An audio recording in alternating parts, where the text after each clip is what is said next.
नमस्कार, lead India publishers association में आपका बहुत बहुत स्वागत है। मैं हूं डॉक्टर तरुणा एस गौड़। भारत के अंदर जितना भी मीडिया कम्युनिकेशन होता है, चाहे वो फिल्मों के माध्यम से हो, चाहे वो नाटक नौटंकी के माध्यम से हो, थिएटर के माध्यम से हो, या फिर रजिस्टर्ड मीडिया जैसे अखबार, न्यूज़ मैगजीन्स या फिर सैटेलाइट न्यूज़ चैनल्स, इनके माध्यम से जो भी सूचनाएं जनता तक पहुंचती है, उन सबको रेगुलेट करने का काम और उनको लाइसेंस देने का काम एक बहुत बड़ा मंत्रालय है भारत का, वो करता है और उसका नाम है सूचना प्रसारण मंत्रालय, यानी ministry of information and broadcasting. तो जितने भी मीडिया हैं, जैसे रजिस्टर्ड मीडिया होते हैं, प्रिंट मीडिया, तो वो PRGI यानी press registrar general of India के अंदर रजिस्टर्ड होते हैं, और सैटेलाइट चैनल MIB में डायरेक्ट रजिस्टर्ड होते हैं, वहाँ से उन्हें लाइसेंस मिलता है।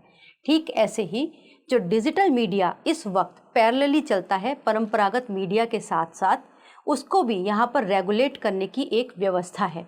यहाँ पर डिजिटल मीडिया को रजिस्ट्रेशन नहीं मिलता, लेकिन रेगुलेशन किया जाता है, क्योंकि जब आप पत्रकारिता करते हैं किसी भी माध्यम से, चाहे वो डिजिटल प्लेटफॉर्म के माध्यम से हो या फिर रजिस्टर्ड माध्यम से हो, तो आपकी बहुत बड़ी जिम्मेदारी बन जाती है, क्योंकि लोग आपका भरोसा करते हैं, आपकी बातों का विश्वास करते हैं।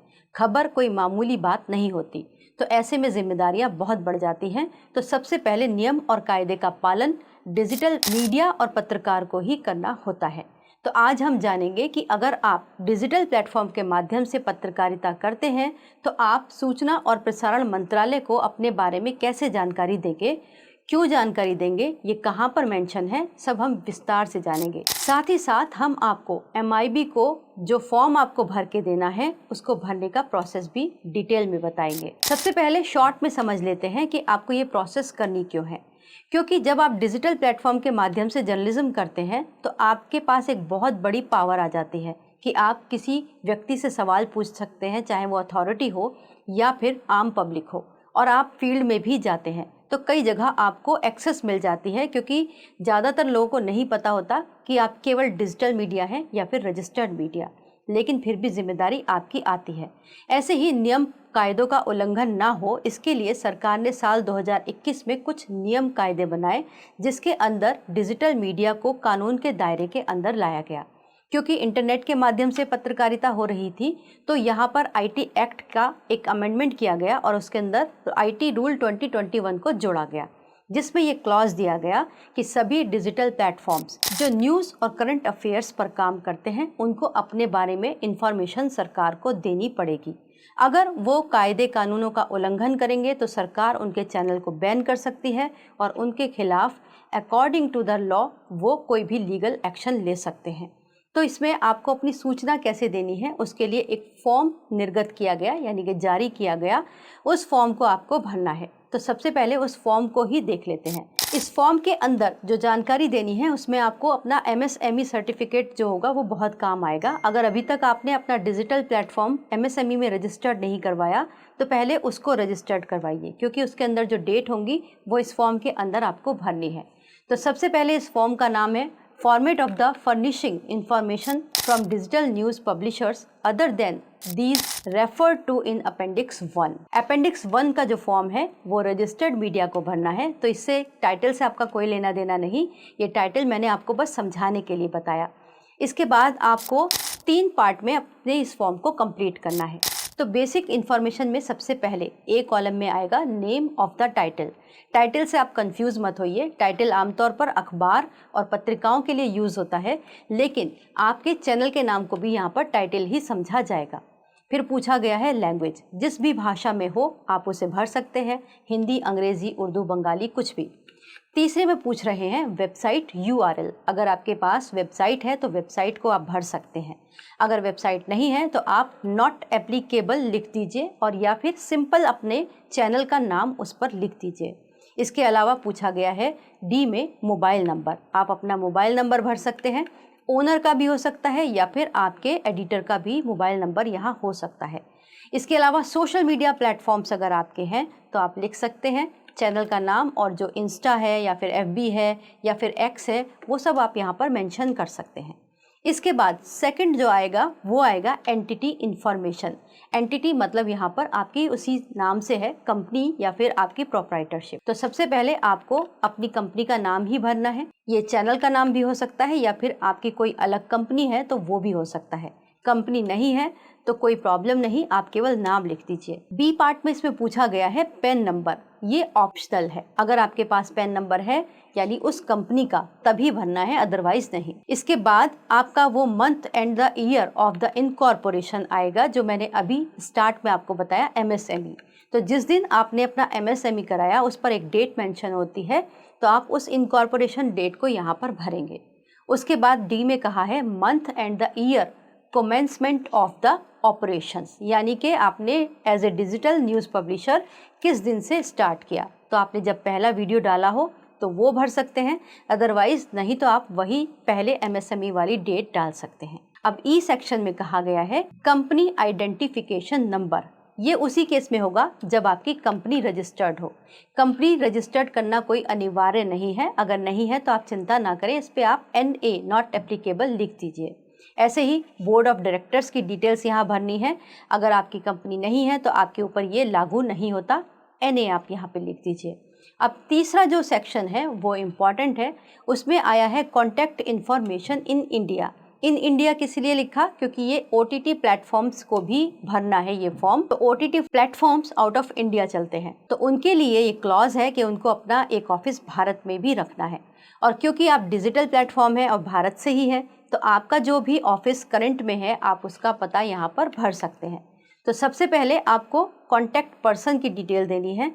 तो जो एक अखबार या फिर एक रजिस्टर्ड मीडिया है या फिर कोई डिजिटल मीडिया है, तो उसके अंदर जो भी एडिटर होता है बेसिकली वही कॉन्टैक्ट पर्सन होता है। वो पूरे खबरों के लिए जिम्मेदार होता है। खबर क्यों गई, कैसे गई, गलत गई तो भी एडिटर की ही जिम्मेदारी होती है। तो इसीलिए यहाँ पर आप अपने एडिटर का नंबर डाल सकते हैं। अगर एडिटर और ओनर आप खुद हैं तो अपना डाल सकते हैं। एड्रेस में वही आ जाएगा जो आपने MSME के अंदर डाला है, या फिर आप कोई दूसरा पता भी भर सकते हैं। टेलीफोन नंबर नॉर्मल सी बात है, नहीं है तो मोबाइल नंबर भर दीजिए। साथ ही आपको भरना होगा यहाँ पर एक ईमेल ID। ये आपका जब कॉन्टैक्ट डिटेल सेक्शन पूरा हो जाएगा तो आपको सरकार अगर चाहे या आम व्यक्ति भी चाहे तो आपको इस माध्यम से संपर्क कर सकेगा, ये इसीलिए है। अब यहाँ पर अगला इम्पॉर्टेंट पहलू आता है ग्रेवियंस रीएड्रेसल सिस्टम, जो IT रूल का एक बहुत ही मैंडेटरी पार्ट है। इसको आपको कंप्लीट करना ही पड़ेगा। ग्रेवियंस मतलब अगर किसी को भी आपकी खबरों से या फिर आपके कंटेंट से ऑब्जेक्शन है तो वो आपको शिकायत कर सके। जो कॉन्टैक्ट डिटेल आपको दी है वो उन पर संपर्क करेगा और उसके बाद में आप समस्या का समाधान करेंगे। तो इसीलिए यहाँ पर आपको जो भरना है ग्रेवियंस रीएड्रेसल ऑफिसर का नाम अगर भरना है तो आप अपने एडिटर का नाम ही इसमें भर सकते हैं, क्योंकि वही सारी समस्याओं को देखेगा। या फिर आप कोई अलग से व्यक्ति भी रख सकते हैं, नॉर्मली एडिटर से ही काम चल जाएगा। अब इसमें अगला सेक्शन है name of the self regulating body of which the publisher is member. मतलब आपको एक रेगुलेटिंग बॉडी या फिर एक मीडिया ऑर्गेनाइजेशन का सदस्य होना ज़रूरी है। तो आप इसके लिए हमारे साथ भी जुड़ सकते हैं।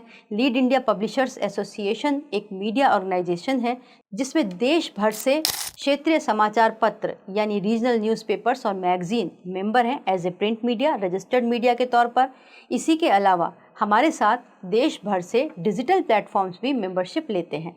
साथ ही साथ वो हमारे साथ मीडिया टाई अप भी कर सकते हैं ताकि वो प्रेस आई कार्ड इशू कर सकें और किसी भी कठिन समय में वो ऑर्गेनाइजेशन से हेल्प ले सकें, या फिर वो एडिटोरियल गाइडलाइंस भी हमारे से ले सकते हैं। तो अगर आप चाहें तो आप लीड इंडिया पब्लिशर्स एसोसिएशन की भी सदस्यता ले सकते हैं। मीडिया टाई अप जो कर चुके हैं उनके लिए ये सदस्यता निःशुल्क होती है। इसके बाद इस फॉर्म में सी में पूछ रहे हैं particular of the news editor, तो वही आप अपने डिटेल्स भर देंगे जो आपके एडिटर हैं। तो इस तरीके से आपका ये फॉर्म कंप्लीट हो जाएगा। अब सवाल आता है कि आप सूचना प्रसारण मंत्रालय को इसको भेजेंगे कैसे। इसके लिए डिजिटल विंग में MIB ने अपनी 2 ईमेल ID शेयर की हैं, amrendra.singh@nic.in। दूसरा ईमेल ID है क्षितिज.agrawal@gov.in। ये 2 ईमेल ID हैं, आप इन्हें नोट कर लीजिए और इन पर आप अपने इस फॉर्म को भरकर भेज सकते हैं। जब आप फॉर्म मेल कर देंगे तो आपको एक एक्नॉलेजमेंट आएगा। आमतौर पर ये कुछ दिनों के अंदर आ जाता है। MIB की तरफ से ऑटोमेटेड रिप्लाई होता है जिस पर लिखा होता है रिसीव्ड एज पर IT रूल 2021। तो आपका ये IT रूल 2021 के तहत एक बहुत ही मैंडेटरी कंप्लाइंस पूरा हो गया। लेकिन ये मीडिया रजिस्ट्रेशन नहीं है, यहाँ पर आप इस बात से कंफ्यूज मत होइएगा। अगर कोई आपसे पूछता है, फील्ड के अंदर क्वेश्चन करता है, आपको परेशान करता है, तो आप बता सकते हैं कि आपने सूचना प्रसारण मंत्रालय को अपने बारे में जानकारी भेज दी, मंत्रालय ने इसको रिसीव भी कर लिया है और अब आप पत्रकारिता कायदे के साथ कर रहे हैं और प्रेस काउंसिल ऑफ इंडिया की गाइडलाइंस का भी पालन कर रहे हैं। तो ऐसे में आप उन लोगों से एकदम अलग हो जाएंगे जो अनप्रोफेशनल तौर पर मीडिया का काम करने की कोशिश करते हैं। मतलब वो केवल कुछ फ़ायदों के लिए या फिर केवल पॉम्प एंड शो यानी कि दिखावे में, या फिर कई बार बहुत सारे गलत लोग ब्लैकमेलिंग के लिए आ जाते हैं। तो आप उनसे एकदम डिस्टिंग्विश हो जाएंगे। आपकी एक एंटिटी बन गई कि आपने रजिस्ट्रेशन लिया MSME के अंदर, भले ही एक कंपनी के तौर पर रहा, और आपने सूचना प्रसारण मंत्रालय को बारे में विस्तार से जानकारी भेज दी। साथ ही साथ एक बड़ी समस्या प्रेस आई कार्ड की होती है, क्योंकि आप यहाँ पर अपनी इंफॉर्मेशन देने के बाद में सूचना को देने का काम कर सकते हैं, लेकिन अपनी टीम को प्रेस आई कार्ड इशू नहीं कर सकते क्योंकि ये मीडिया का रजिस्ट्रेशन नहीं था। तो यदि आप चाहें तो आप हमारे साथ मीडिया टाइप कर सकते हैं। मीडिया टाइप के बाद हम आपको जो हमारे प्रेस के राइट है, राइट टू कवरेज, वो आपके साथ डेलीगेट करते हैं, आपको अपनी टीम को प्रेस आई कार्ड इशू करने की अथॉरिटी देते हैं। तो इस तरीके से आप अपना ये काम और भी आसानी से कर पाएंगे। अब आपके मन में सवाल आ रहा होगा कि ये इन्फॉर्मेशन सूचना प्रसारण मंत्रालय को कब तक भेजनी है। तो इसकी कोई ड्यूरेशन फिक्स नहीं है, लेकिन मैं आपको सजेस्ट करूंगी MSME रजिस्ट्रेशन करने के तुरंत बाद आप इस फॉर्म को भरकर भेज दीजिएगा। और फॉर्म भरने में आपको कोई परेशानी होगी नहीं, क्योंकि मैंने काफ़ी विस्तार से आपको बताने की कोशिश की है। फिर भी अगर आपको कोई समस्या हो, मीडिया रिलेटेड आप कुछ भी जानना चाहते हो, आप कानून जानना चाहते हो या फिर रजिस्ट्रेशन प्रोसेस जानना चाहते हो, तो आप हमारे मीडिया के जो हेल्पलाइन नंबर है उस पर संपर्क कर सकते हैं, व्हाट्सएप कर सकते हैं, या फिर कमेंट बॉक्स में लिखकर हमसे अपने सवाल भी पूछ सकते हैं। उम्मीद करते हैं ये वीडियो आपको अच्छा लगा होगा। अगर ये वीडियो अच्छा लगे तो इसे लाइक कीजिएगा, शेयर कीजिएगा और सब्सक्राइब ज़रूर कीजिएगा। वीडियो देखने के लिए बहुत बहुत धन्यवाद।